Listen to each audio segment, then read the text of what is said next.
Yes, three things. Number one, we look at what's going on with equities, we look at what's going on in fixed income and with the dollar.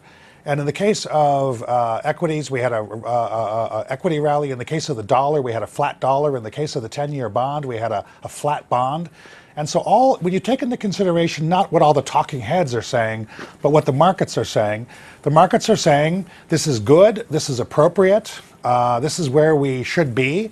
The bond market didn't throw a tantrum. The dollar did not throw a tantrum. So I think, generally speaking, asset prices agreed with, Miss Yellen saying that, there's weakness in the labor market, there's weakness in prices, there's a deflationary element.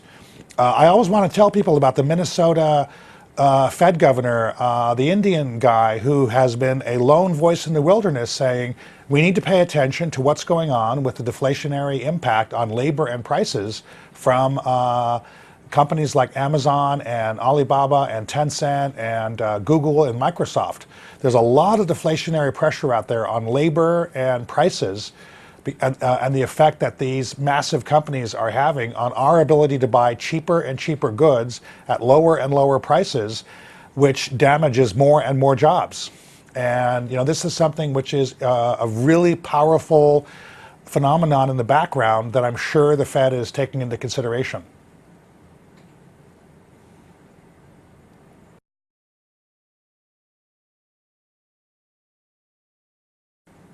That's right, number one. And number two, these facilities that have been taken are for domestic production anyway.